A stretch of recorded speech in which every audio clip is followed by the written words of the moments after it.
They had already decided that Earth would die. No warning, no mercy, no second chance.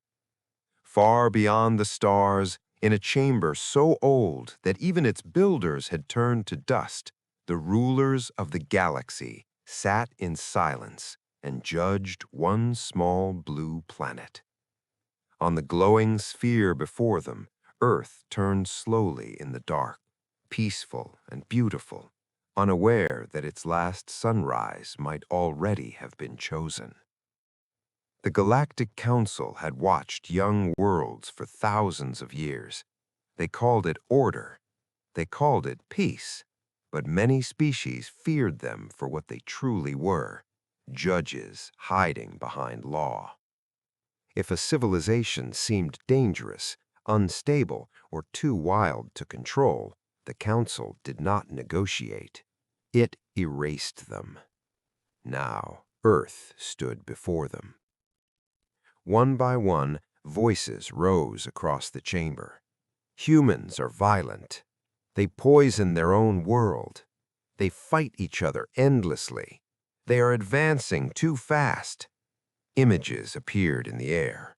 War, fire, missiles, ruined cities, hungry children, oceans filled with waste. The case against humanity was cold and clear. To the Council, humans were not a people. They were a future threat. Still, not every voice agreed. A soft blue being from an ocean world pulsed gently and said, "They also love deeply." A feathered delegate lifted its head. "They protect their children with great courage." Another voice, quiet and strange, whispered, "They make music while suffering." For a brief moment, the chamber held its breath. Then, the final vote began.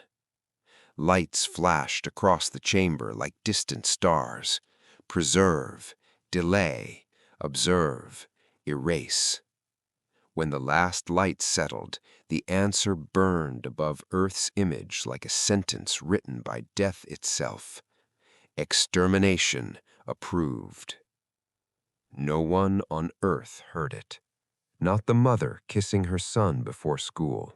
Not the fisherman pushing his boat into cold morning water. Not the tired nurse ending a night shift.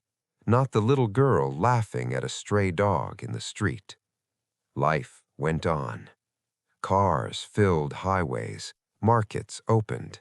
Planes crossed the sky. Families argued over breakfast. Lovers made promises they believed they had time to keep. Above them, hidden beyond Pluto, the execution fleet arrived. The ships were enormous, black and silent. Some looked like spears, some like metal rings. Others bent the light around them so badly they looked like holes cut into space itself. Thousands of them formed a ring around the solar system and waited. On the flagship, Admiral Kareth stood before a display of Earth. He had commanded many exterminations before. Usually, the condemned worlds panicked. They screamed into space. They launched weak defenses. They begged. Earth did none of that. Human radio poured through alien receivers. Songs, news reports, jokes, arguments, weather updates, late-night calls, children's cartoons. So much noise, so much life, so much feeling. Kareth narrowed his eyes. "Strange," he muttered. Then a weak signal rose from Earth. It was brief, sharp, hidden beneath ordinary human transmissions.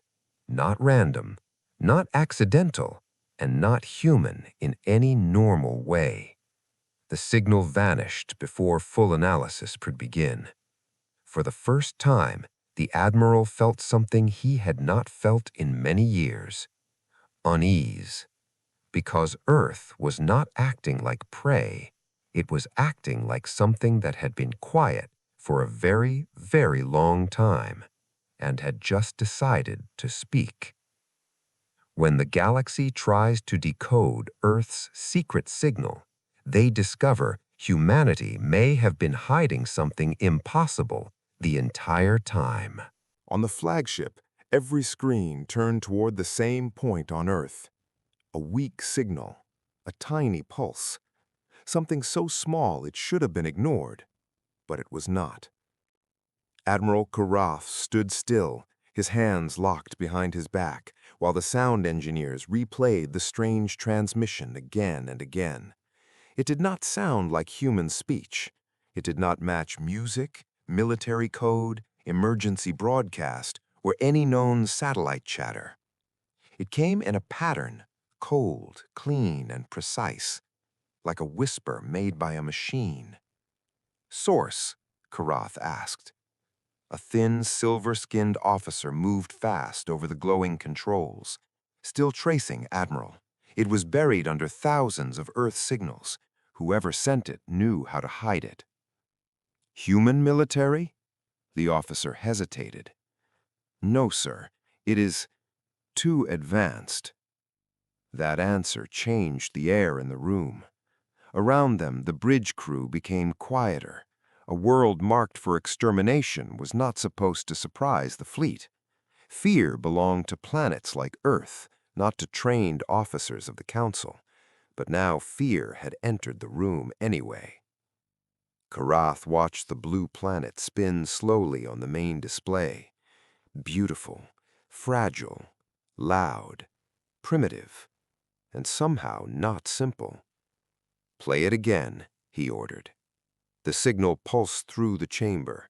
3 low bursts, a pause, then one long tone that made the translation systems flicker and die for half a second. Several officers stepped back. One of them, a young navigator with pale golden eyes, swallowed hard. "Sir, I have seen patterns like this only in classified war archives." Karath turned sharply. "Speak."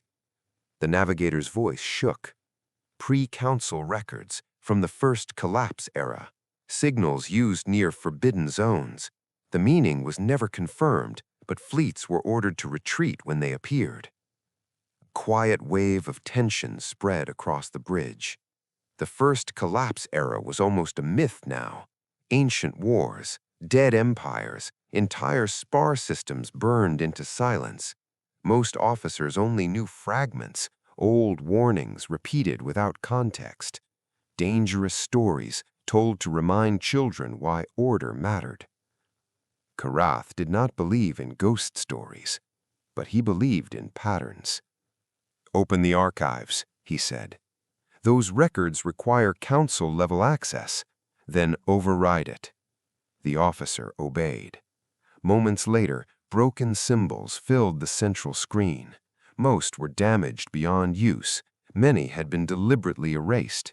Yet one file remained partly readable. A single line appeared beneath an ancient military seal. "If this signal is heard, do not advance. Human territory is not secure." Silence. No one on the bridge moved. Then voices broke out at once.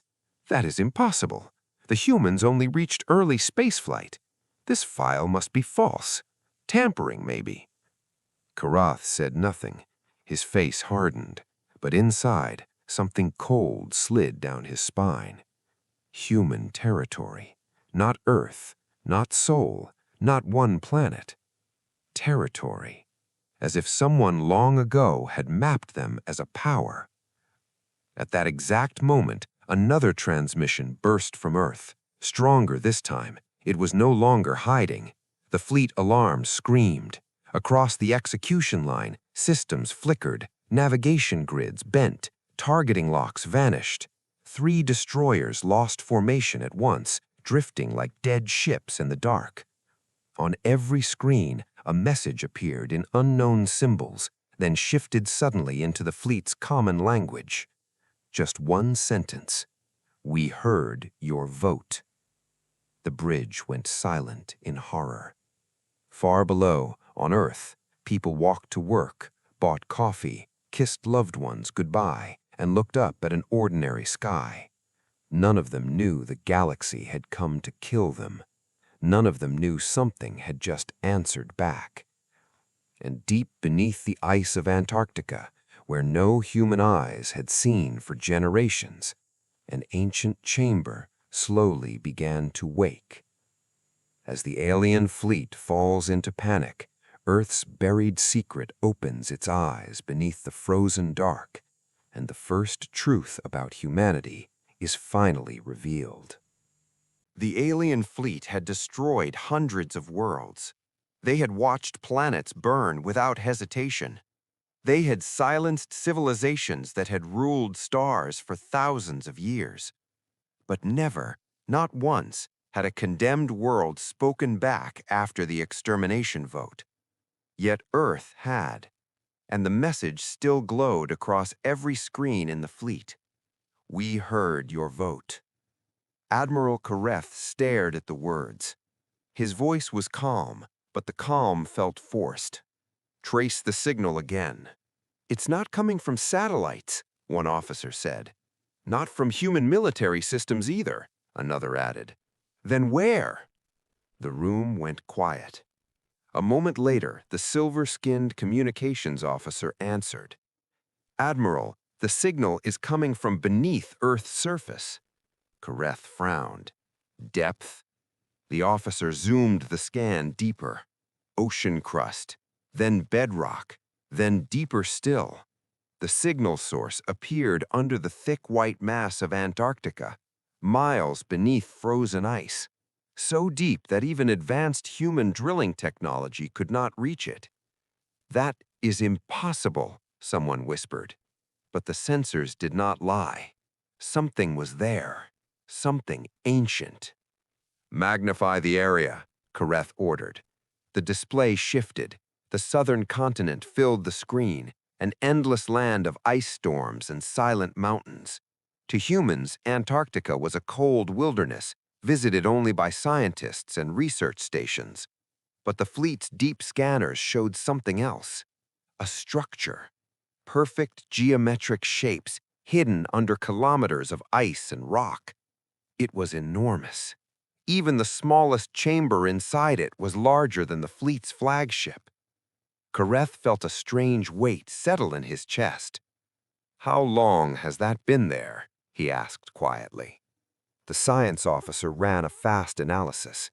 The numbers appeared slowly, almost unwilling to show themselves. Then the officer froze. "Admiral, the structure is older than human civilization." "How old?" The officer hesitated. "Possibly older than recorded human history." Shock rippled through the bridge. That meant it had existed before human cities, before pyramids, before farming, before writing, before almost everything humans remembered. And yet it was clearly artificial, built by intelligence, not natural. Kareth stepped closer to the display. Are humans aware of it? No evidence of human activity at that depth. Then who built it? No one answered. At that moment, another transmission arrived. This one was not short. This one was not subtle.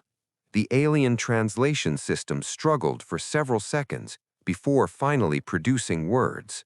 The message appeared slowly, line by line. Galactic Council fleet identified. Officers looked at each other nervously. Another line appeared. You have entered a monitored system. The fleet's navigation lights flickered again. Weapons systems shut down without command. 2 battlecruisers lost power completely. No attack had been fired, yet the entire fleet suddenly felt small. Then the final line appeared. Humanity was never unprotected.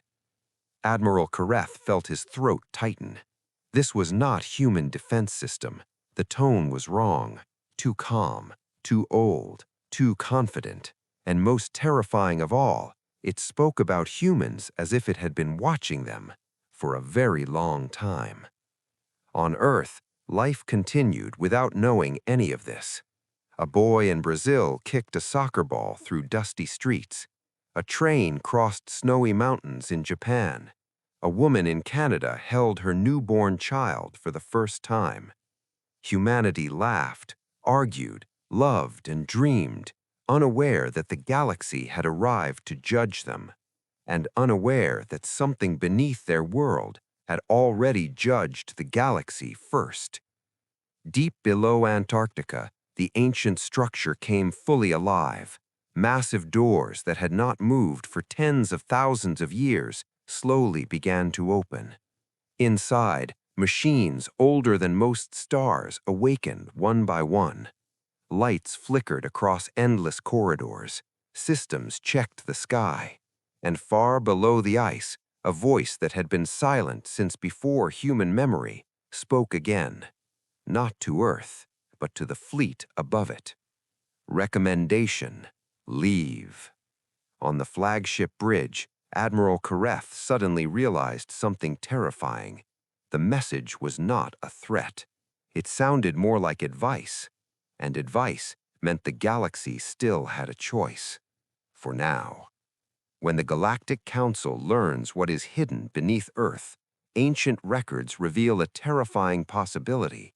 The humans may have been placed here on purpose. The warning spread through the alien fleet like poison. Recommendation: leave. Not surrender, not submit, not even face destruction. Just one cold word wrapped in calm machine logic: leave. That frightened Admiral Kareth more than any threat could have. Threats were emotional. Threats came from fear, anger, or pride. But this voice beneath Earth sounded above all of that. It sounded ancient, certain, almost patient, as if the fleet was not important enough to hate. Send the data to the Council, Kareth ordered. Within seconds, encrypted channels lit up across the flagship. The Council chamber appeared in pale blue light above the bridge floor. The same rulers who had sentenced Earth to death now stared down at Kareth with growing unease. One of the elders spoke first. Report. Kareth did not soften the truth. Earth contains a hidden artificial structure beneath Antarctic ice. Age estimates suggest it predates known human civilization by a massive margin. It has seized limited control of fleet systems and issued a warning. A murmur moved through the council. Impossible, one delegate said. Humans are primitive. They cannot build such things. Kareth answered firmly. I no longer believe this structure was built by modern humans. That brought silence. Then, an older council archivist, a frail being with dim violet skin and mechanical eyes, leaned forward. Open the sealed records, it said quietly. The chamber froze. Even among the council, sealed records were feared. They held truths considered too dangerous for open memory.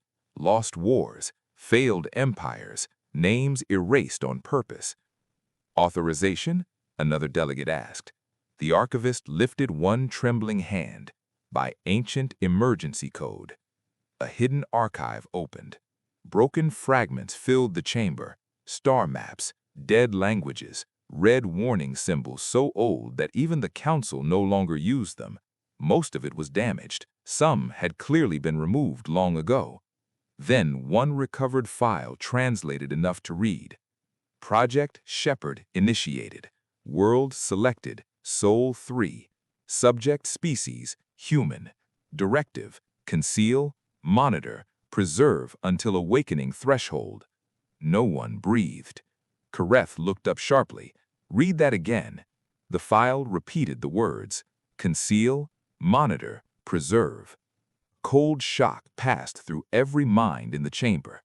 Earth had not simply been watched, it had been chosen. Another fragment opened beside it, older and harder to translate. If the hostile cycles return, humanity must remain hidden until it can stand. Guardian systems will sleep below the ice. Do not interfere with development. The council chamber erupted. Stand against what? Who created this project? Why would anyone hide such a species? But the worst line was still buried lower in the document. When it finally translated, Even the loudest voices died. Human emotional range exceeds predictive control. If fully united by loss, they may become uncontrollable. Kareth felt something twist inside him. He thought of the human signals he had heard earlier: songs, jokes, arguments, lullabies, grief, love. A noisy species, a chaotic one, soft in one moment, savage in the next. Maybe that was why old powers had hidden them here, under the care of a sleeping guardian. Not because humans were weak, but because one day they might become too strong. On Earth, a father sat beside a hospital bed, holding his daughter's hand through the night. A lonely old man fed birds in a city park. A teenager cried silently after heartbreak. A rescue diver pulled a stranger from icy water. Pain, love, loss, hope. All of it was happening at once. All of it was human. And suddenly, Kareth understood the old line in the record. If a species could feel this deeply, then what would happen if the entire species was pushed into fear and grief together? Deep beneath Antarctica, the ancient system answered that question without words. A new message appeared across every council screen. Final courtesy notice. Do not teach humanity what was coming for them. Kareth stared at it in horror, because for the first time, he understood that the Guardian was not only protecting humans from the galaxy, it was also protecting the galaxy from humans. The Council must now choose between retreat and attack, but one reckless order may force Earth's hidden Guardian to reveal what humanity was truly meant to become. The council chamber fell into terrified silence. Across the stars, the warning still burned on every screen. Final courtesy notice. Do not teach humanity what was coming for them. For several long seconds, no one spoke. Then, as always, fear turned into pride. One of the war delegates slammed a clawed hand against its station. This is manipulation, a trick. Some ancient machine is trying to frighten us away from a primitive species. Another nodded sharply. We are the Galactic Council. We do not retreat because an old defense system speaks in riddles. But others were no longer so sure. The Blue Ocean delegate trembled softly. It disabled part of the fleet without firing a shot. The old archivist lowered its head, and the sealed records confirm intervention protocols around humanity. We are standing inside a forbidden history.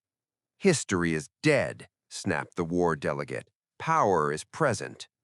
Admiral Kareth listened with growing dread. He had spent most of his life following command, not questioning it.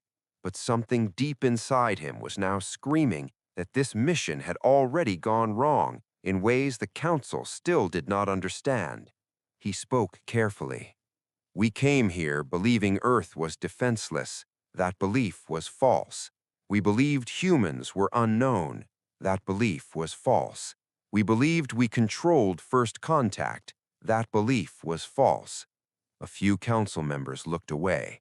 Kareth continued, his voice harder now. Every new discovery has moved against us. I recommend immediate withdrawal from Sol. The chamber erupted again. Withdrawal invites weakness. Retreat spreads panic. If we leave now, every watched world will question council authority. That was the real fear. Not danger, not truth, authority. Kareth understood it at once. The council was less afraid of the hidden guardian than of looking weak before the rest of the galaxy. And pride, he knew, had killed empires before. Then the war delegate made the fatal proposal. Destroy the source beneath the ice. One focused strike. Decapitate the system before it escalates. The blue delegate gasped. Are you mad? The archivist almost shouted.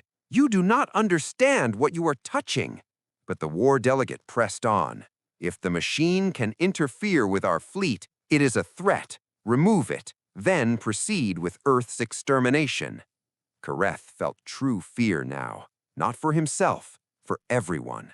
"I strongly oppose that action," he said. The war delegate turned cold eyes toward him. "Your hesitation is noted, Admiral." The vote was rushed, too emotional, too blind, and before wiser voices could stop it, authorization was granted for a single precision strike. Target, Antarctic Deep Signal Corps. On the flagship bridge, officers stared at Kareth, waiting for his command. He did not give it. For a moment, the bridge was so quiet that even breathing sounded loud. Then a second voice came through the command channel. Higher Council authority, direct override. "Admiral Kareth," it said, "execute the strike." His jaw tightened. Every instinct told him this was a disaster, but command law ran deeper than instinct. Slowly, with a face that looked carved from stone, he nodded toward weapons control. The gunnery officer's hands shook. Target lock established. Beneath them, Earth turned peacefully in the dark. Clouds drifted over oceans. City lights glittered across continents. Millions of humans slept. Millions more lived their ordinary pain and ordinary hope without knowing death was hanging above them. In Antarctica, snow blew across a silent white wilderness. Then the fleet fired. A beam of concentrated stellar energy cut through space with terrifying speed. It struck the ice shelf exactly above the buried structure. The surface exploded into steam and shattered snow. Ice mountains cracked. Shock waves raced across the frozen land. For 1 second, the fleet believed it had acted first. Then, every screen went black. Not damaged, not destroyed, black. On the flagship, power vanished. Alarms died mid-scream. Weapons locked. Engines stalled. Life support lights flickered red. Across the execution fleet, thousands of ships dropped into helpless silence. And from the darkness came a single sound, a heartbeat. Slow, massive, ancient. Then the screens came back online all at once. What they showed turned the blood cold in every living being aboard the fleet. The ice beneath Antarctica was opening, not broken, opening like doors. And from the abyss below, something enormous was rising. Not a building, not a weapon platform, something far worse, something alive. The Council's strike awakens the sleeping guardian beneath Earth, but when it rises from the ice, the galaxy realizes humanity was never being guarded by a machine at all. At first, no one on the fleet understood what they were seeing. The ice of Antarctica was not simply breaking apart from the strike, it was moving with purpose. Giant white plates split along perfect lines, sliding away from each other as if pulled by invisible hands. Beneath them, a deep red glow rose from the darkness below. The hidden structure was opening. No, Admiral Kareth stared harder. It was unfolding. The thing under the ice had never been a building. It only looked like one while it slept. Now the truth was climbing toward the surface. Across the fleet, silent officers watched as something massive emerged from the frozen wound in the continent. First came enormous black shapes, smooth as polished stone and lined with patterns of golden light. Then came curved towers that bent like bones or armor. Then a central form lifted slowly upward, surrounded by clouds of steam and broken ice. It was larger than cities, larger than mountains, and it moved like a living thing waking from deep sleep. On the flagship bridge, one of the younger officers whispered, "By the stars." No one told him to be quiet. Kareth could not speak either. The rising form did not resemble any ship design in the Council archives. It was ancient, yes, but not crude. It was beautiful in a terrifying way, like a sword built by someone who understood both war and mercy. Then it opened two blazing lines of light high on its central frame. Eyes, not camera lenses, not sensors.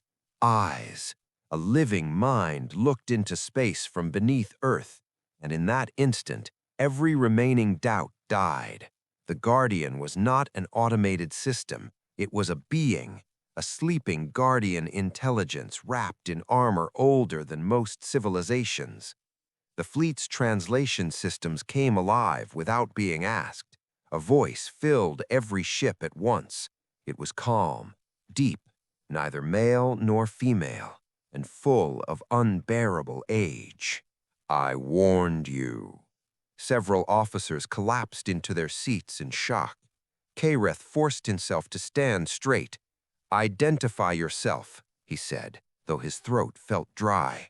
For a moment, the giant being simply watched the fleet. Then it answered, I was called many things before your council was born. Here I am the Keeper. The words rolled across every command channel. In the council chamber, the same message reached the delegates. Panic flashed openly now. Some shouted orders, others demanded retreat. A few could only stare. Kareth stepped closer to the main screen. Why guard humanity? The Keeper's eyes dimmed slightly, as if looking not at ships, but through time itself. Because they were not ready. Not ready. The words echoed in Kareth's mind. Not unworthy, not dangerous by nature, not too weak to matter, just not ready. The Keeper continued. They were placed here to grow beyond the cycle, to suffer, to love, to fail, to choose. Their strength was never meant to come from conquest. It was meant to come from what they would become after pain.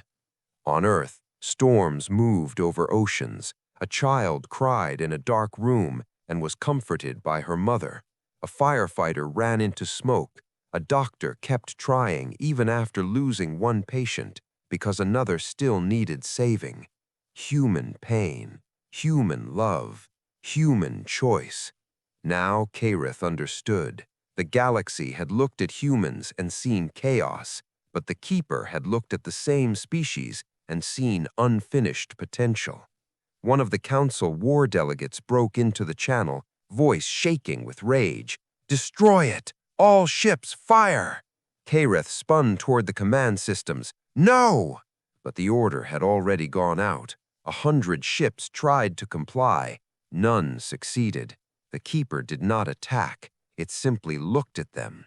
Every weapon in the fleet melted offline in the same second, not through heat or explosion, but through complete control. Metal bent, systems died, launch bays sealed, targeting arrays erased themselves. Then the Keeper spoke once more, and this time its voice held sorrow. I came to murder a sleeping world, and now you have shown me why they were hidden. Far below, humans still knew nothing, but above them, the galaxy had just made a terrible mistake. As the Keeper reveals the first true history of humanity, Admiral Kareth faces an impossible truth. Earth was never a prison for humans, but a cradle for something the stars once feared. No one on the fleet spoke after that. The Keeper's words hung in the darkness like a sentence no one could escape. You came to murder a sleeping world, and now you have shown me why they were hidden. Admiral Kareth stood frozen before the great screen. Around him, trained officers looked helpless for the first time in their lives. Weapons were dead, engines were locked, even emergency systems answered more slowly, as if the fleet itself had been forced to bow. And below them, Earth still turned in innocent silence. The blue oceans glowed softly in sunlight. Clouds drifted over continents. Somewhere children were laughing. Somewhere families were grieving. Somewhere lonely people were praying for one more chance at life. Humanity did not know death had come for them. Humanity did not know something ancient had risen to stand between them and the stars. Kareth lifted his head. Fear still lived inside him, But now something else had joined it. Need. He needed the truth.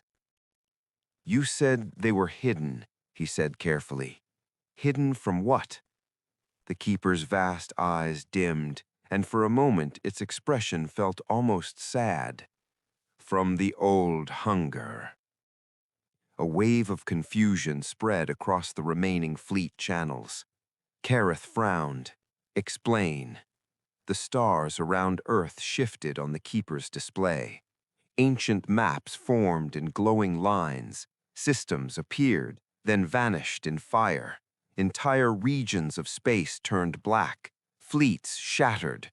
Worlds burned. Species disappeared so completely that not even their names remained. The bridge grew colder. "Before your council," the keeper said, "there were powers that fed on fear, obedience, and war. They did not conquer worlds only with weapons. They reshaped minds. They broke civilizations from within. Every species that rose too quickly became their tool or their ash." Kareth felt his breath slow. This was older than empire, older than recorded law, older than the council itself. The keeper continued. "The human species was different, unstable, emotional, difficult to predict, impossible to fully tame without destroying what made them valuable. So they were taken from the great maps and hidden here, on a quiet world, far from the attention of the old hunger." Kareth looked down at Earth again. Not a random world, a cradle, a hidden place. A long silence passed before he asked the question now burning in every mind. "Valuable, how?" For the first time, the keeper's voice changed. It grew softer, heavier. "Because humans break, and still they love. They lose, and still they hope. They suffer, and still they choose each other. That pattern matters." Images flashed across the bridge. A soldier carrying a wounded friend, a mother shielding her child, a stranger jumping into freezing water to save someone they had never met, a father crying in a hospital hallway, a girl smiling through tears as she held her brother's hand. Not human wars, not human cruelty, human mercy, human endurance, human heart. Kareth felt something painful move inside his chest.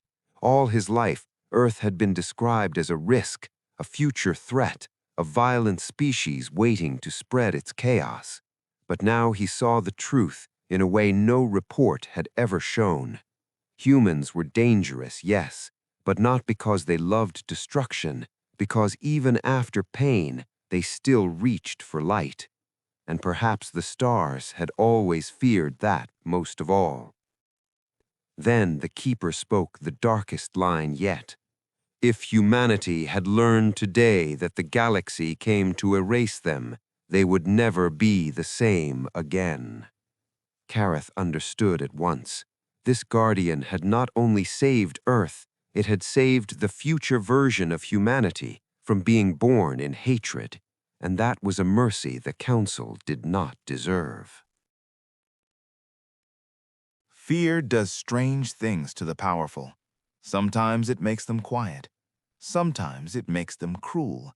And sometimes, when pride and fear mix together, it makes them do something so foolish that even regret comes too late. That was exactly what happened inside the council chamber. While Admiral Kareth stood frozen before the image of Earth and the vast form of the Keeper, one council delegate had stopped arguing, stopped shouting, stopped pretending to care about law or order. Instead, hidden behind layers of emergency encryption, that delegate made a choice. A secret transmission was sent, not to the fleet, not to the council, to Earth. The order was simple: leak the truth. If humanity learned that an alien extermination fleet had surrounded their world, panic would spread in minutes. Governments would scramble, militaries would launch, Satellites would track, cities would erupt in fear, every screen on Earth would become a window into terror. And if the humans panicked first, maybe the Keeper would lose control of the situation. Maybe humanity would turn wild. Maybe the Council could still justify finishing what it started. It was a desperate thought, born from a desperate mind, and it almost worked. On Earth, deep in a mountain communications array in northern Asia, an old civilian listening station suddenly caught a signal it should never have been able to detect. At first, it looked like broken noise. Then, as system filters adjusted, impossible data appeared. Star maps, unknown energy signatures, fleet positions surrounding the solar system. A tired night technician stared at the screen and felt his blood turn cold. He thought it was a system failure. Then another screen lit up. Then another. At the same time, on a naval radar network, an officer saw strange shadows beyond known orbital paths. In a private observatory, a graduate student noticed a pattern in the sky that should not exist. Across scattered systems on Earth, small pieces of the truth began slipping through. Kareth sensed it before he understood it. The Keeper's great eyes shifted toward Earth, not angry, alarmed. At once, the being's voice flooded every channel. Unauthorized disclosure detected. Kareth's heart slammed in his chest. No. Across the fleet, hidden transmission trails were exposed like glowing veins. The Keeper isolated the source in less than a second and projected it before the Council. The guilty delegate recoiled as every eye turned toward them. "You fool," Kareth whispered. The delegate tried to defend the act. "They deserve to know. Let them see what they are. Let them panic and reveal their true nature." But even as the words left its mouth, the truth became obvious. This was never about justice. It was revenge. The Keeper moved faster than thought. Across Earth, every stolen signal vanished. Observatory records were wiped. Listening arrays reset. Radar ghosts disappeared. Screens returned to normal. 100 frightened human operators were left confused, uncertain, and unable to prove what they had just seen. The truth had come within seconds of reaching the world, and then it was gone. A narrow escape. A mercy. The Keeper's voice deepened, and this time even the Council seemed smaller beneath it. Humanity must not awaken through terror. The guilty delegate tried to issue more commands, but its console died instantly. Security fields rose around its station. For the first time in Council history, one of its own members was completely silenced by outside force. On Earth, the danger passed unnoticed. A technician rubbed his eyes and blamed exhaustion. A student checked her telescope again and found nothing strange. A radar officer filed a report he knew no one would believe. Life continued. Normal, fragile, unaware. And Admiral Kareth finally understood the full weight of what the Keeper had protected.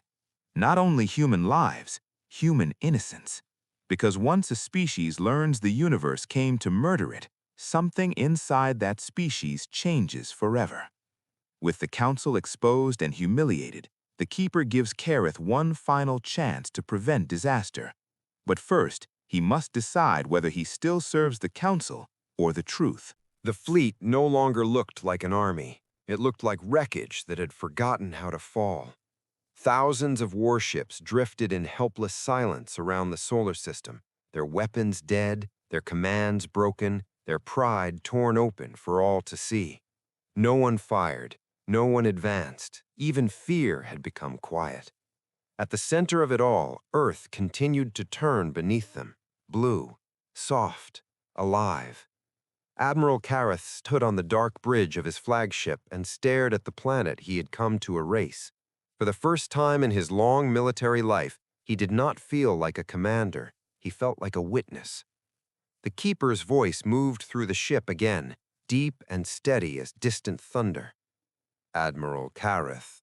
He straightened instinctively. "I am here. You opposed the strike." It was not a question. Kareth looked at the shattered remains of his command display. "I obeyed it." "Yes," the Keeper replied. "But you knew it was wrong." That hurt more than accusation, because it was true. Kareth had known, from the first hidden signal, from the first warning, from the first ancient archive line, he had felt disaster building. Yet when the order came, he had still allowed the beam to fire into the ice. Duty had won, truth had lost, and now the galaxy stood on the edge of a future that almost broke open. Admiral Kareth lowered his head for one short, painful moment. "What do you want from me?" The Keeper's answer came without hesitation. A decision. At once, the bridge screens lit up. Council channels reopened. Panic swept across them. Delegates shouted over one another. Some demanded surrender. Some begged for mercy. Some still tried to speak of strategy, as if strategy had not already died above Earth. Then the image centered on the Council's highest speaker. "Admiral Kareth," the elder said, voice trembling but proud. "You are ordered to reassert command authority, preserve fleet cohesion, and contain this entity by any means possible." Kareth did not answer. The elder's voice hardened. "That is a direct order." Contain this entity. Kareth almost laughed at the madness of it. The council still did not understand. It still believed power meant giving orders loudly enough. The Keeper spoke one final time, not to interrupt, but to make the truth clear. "If the council remains in control of this moment, they will return with more fleets, more fear, more lies. The cycle will continue." Then the great eyes turned fully toward Kareth. "If you speak the truth now, it can end here." The bridge fell silent. Kareth felt every life around him waiting, his officers, the fleet, the council, even the endless sleeping world below. He understood the choice now. One path was easy: obey the council, protect its image, and pretend this disaster could still be managed. The other path would destroy everything he had served, his rank, his honor, his place in history. But maybe history deserved to be broken. Slowly, Admiral Kareth stepped toward the fleet-wide command channel. His officers watched in stunned silence. The council speaker shouted, "Stand down!" Kareth opened the transmission anyway. His voice, when it came, was steady. "This is Admiral Kareth of the Extermination Fleet. Hear me clearly. Earth was falsely condemned. The Council acted in fear, not justice. The world below is under ancient protection, and no lawful extermination can proceed. I am ordering full withdrawal from Sol." Across the channels, chaos exploded. But on Earth, no one heard it, not yet, and that was the last mercy left to protect.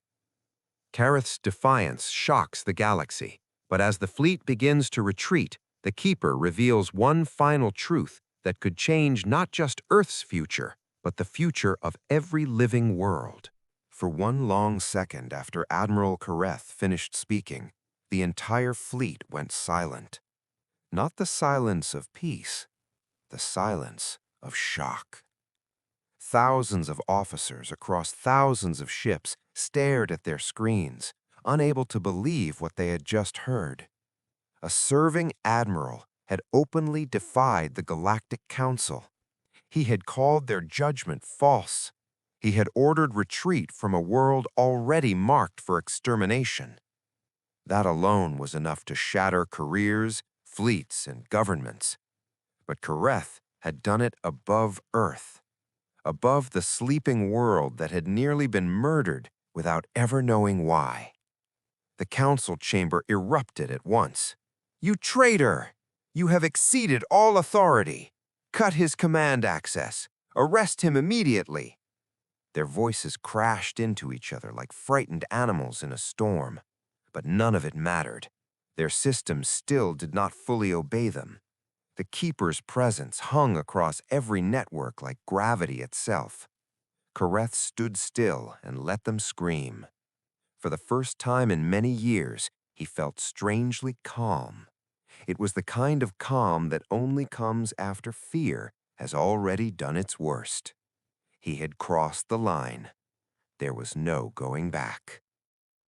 On the flagship bridge, Several officers slowly rose from their stations. Kareth could feel their eyes on him.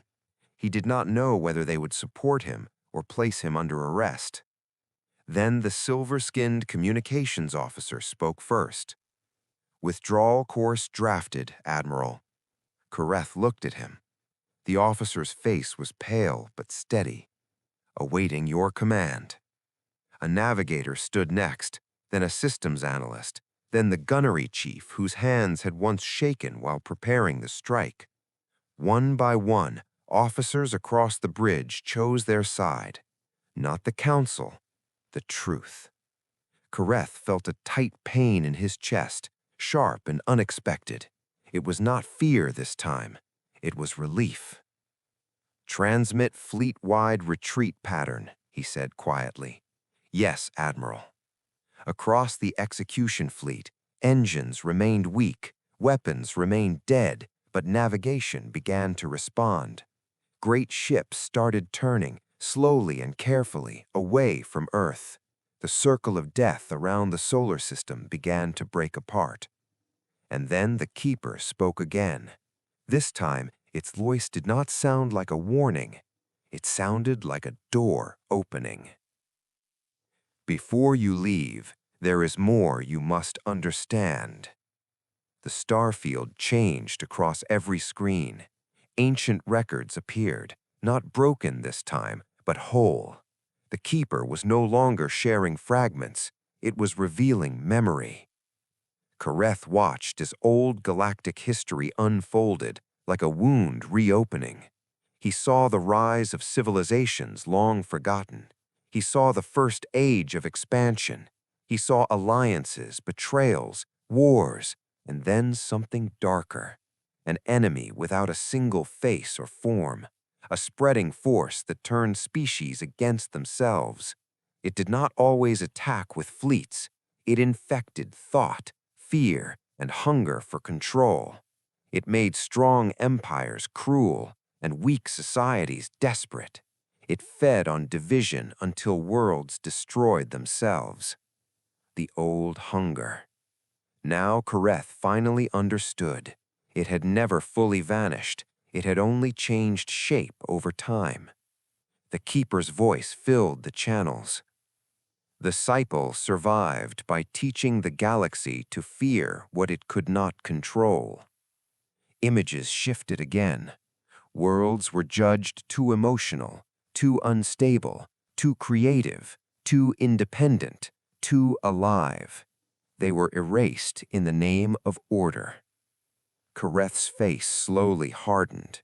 The Council had not defeated the old darkness. Without realizing it, they had inherited its habits. They called it peace, they called it law, they called it balance, but sometimes it was only fear wearing a uniform. Then the final truth appeared. A single image of Earth. Blue oceans, white clouds, green-brown lands, so small against the black. Humanity was hidden not to be spared from hardship. Humanity was hidden so that one day it could remind the galaxy how to remain alive without becoming cruel. No one spoke. The words struck deeper than any weapon. Humans were not hidden because they were perfect. They were hidden because they were unfinished in the right way. They still hurt, still hoped, still loved, still broke and rebuilt again and again. And maybe that was what the stars had lost. On Earth, a woman forgave her brother after years of silence. A boy shared food with a stray dog. A tired nurse smiled at a frightened patient. A grieving man lit a candle and whispered goodbye. Small moments, ordinary moments, but the Keeper had watched them for ages and found something in them worth protecting. Kareth looked at Earth and felt shame unlike he had known, not because humanity was stronger, because it was gentler than the galaxy had deserved. Then the Keeper gave its final command. "Go, tell them what happened here. If the galaxy learns anything from this day, let it be this. Mercy is not weakness. The fleet continued to turn away, but in the council chamber, some faces showed not wisdom, not regret, but anger, and Kareth knew this was not over yet. The fleet begins its retreat, but the council's most ruthless leaders are not ready to let Earth live, and their final betrayal may force humanity's secret protector to make an impossible choice. The fleet was turning away from Earth, slowly, carefully, like an army backing away from the edge of a cliff. Across the command screens, ship after ship shifted course out of the solar system. The black circle that had once promised death was breaking apart. For the first time since the fleet arrived, Earth looked less like a target and more like what it had always been, a living world that wanted only to be left alone. Admiral Kareth watched in silence. He wanted to believe the worst had passed. He wanted to believe the truth, once spoken aloud, would be enough. But deep inside, he knew pride rarely dies peacefully. And he was right. A warning suddenly flashed across the flagship. "Unauthorized fleet movement," shouted the navigator. Kareth turned sharply. "What movement?" The answer came a second later. "7 Council warships have broken formation. They are not following retreat course." A cold weight dropped into Kareth's chest. On the main screen, 7 ships separated from the withdrawing fleet. Unlike the others, they were moving closer to Earth, not away, toward it. "Open channel," Kareth ordered. The transmission connected instantly. The face that appeared belonged to the same war delegate who had pushed for the strike beneath Antarctica. Its eyes were bright with rage, pride, and something even uglier, desperation. "You cannot stop history with one speech, Admiral," the delegate said. Kareth's voice turned hard. "Stand down. No, the Council may fear scandal, but I do not. If this world lives, the Council's power ends. Every species will question us. Every old judgment will be reopened." Kareth stepped closer to the screen. "You are about to start a war you cannot win." The delegate gave a thin, bitter smile. "Then we do not need to win. We only need to make sure humanity learns the truth." And then Kareth understood. This was not only revenge, it was poison. If they could not destroy Earth, they would shatter its innocence. They would make humanity see the fleet, see the threat, feel the fear, and carry that pain into the future. They would wound the species the Keeper had protected for ages. "Target solution forming," the navigator shouted. "Not on Antarctica, on orbit. They're preparing atmospheric reveal and planetary-wide broadcast." Below them, Earth still slept in peace. Children dreamed. Hospitals hummed. Rain fell over distant cities. 1,000 ordinary human stories moved through the night, unaware that 7 furious ships were about to tear open the sky and tell the planet that the universe had come to kill it. Kareth acted without hesitation. "Block the transmission." "We can't. Their internal relays are shielded." Then the Keeper moved. Its vast form above Antarctica lifted fully into the night, silent and terrible beneath the stars. Golden light spread along its body like fire moving through ancient veins. For one breathless second, the 7 rebel ships held position as if daring it to act. The war delegate's smile widened. "Go on, Keeper. Kill us in front of your precious humans. Let them see the monster guarding them." The bridge fell silent. That was the trap. If the Keeper destroyed the ships in visible orbit, humanity might witness the attack. Fear would still reach the world. The secret would still break.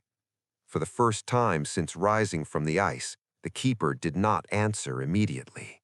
Even it had been forced into a painful choice.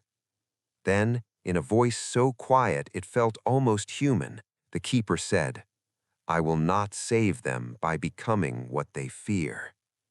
And at once a new light unfolded around Earth, not a weapon, but a veil, a shield of silence. The 7 rebel ships fired. Human eyes would never see what came next.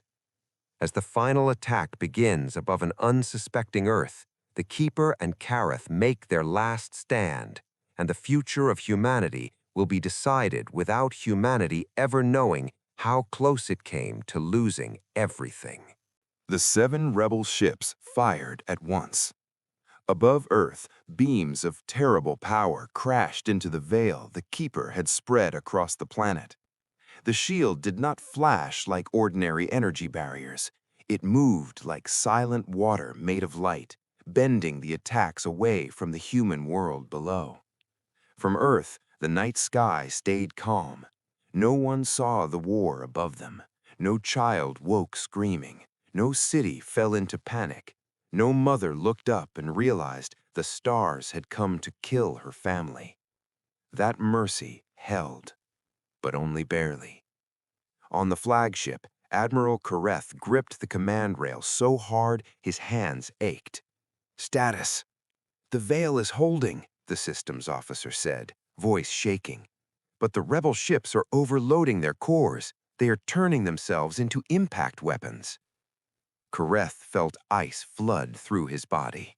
They were not trying to defeat the Keeper anymore. They were trying to die violently enough to tear the sky open and expose the truth to Earth. The delegate appeared once more on the command screen. Firelight flashed across its face from failing systems behind it, but it was still smiling.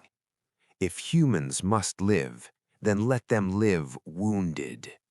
Kareth's chest burned with anger. You were never protecting the galaxy. You were protecting your control. The delegate's smile faded. There is no difference. The channel cut.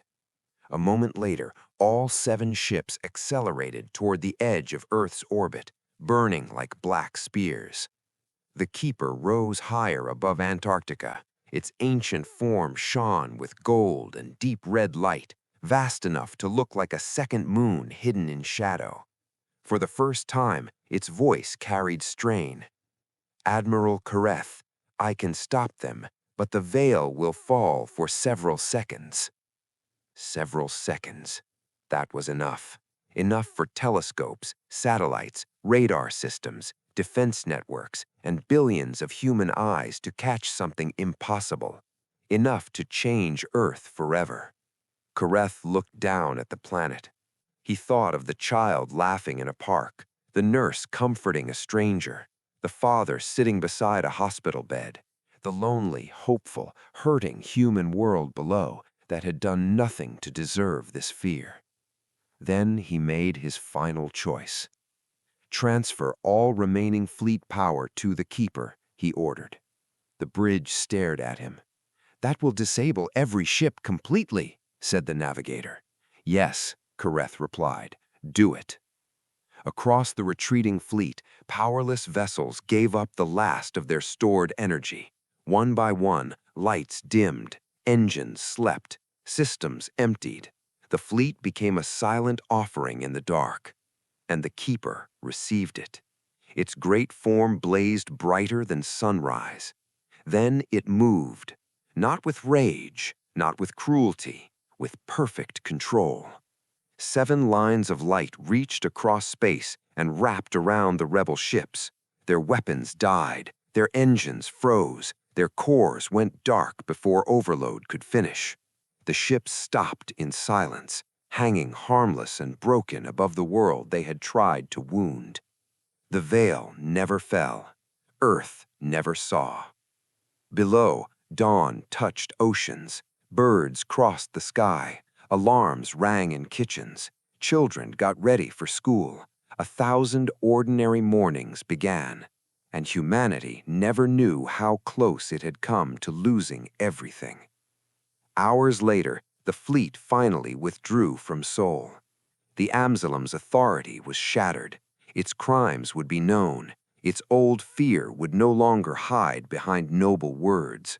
And Admiral Kareth, one sent to end a world, became the one who told the galaxy why that world must be left in peace.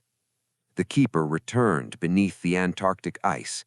Before it slept, it sent one final message to Kareth alone. They are still becoming. Let them become gently.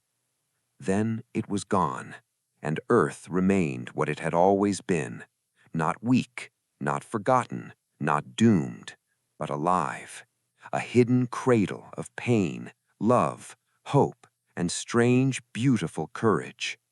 The galaxy had come to erase humanity. Instead, it left reminded of something it had nearly lost, that mercy is strength, that innocence is precious, and that sometimes the most powerful world in the universe is the one that still chooses love after pain. The end. May this message strengthen your faith and renew your hope. Thank you for staying until the end. If this touched your heart, like, share, and subscribe to Astro Realms for more uplifting content. May God's blessings overflow in your life. See you soon.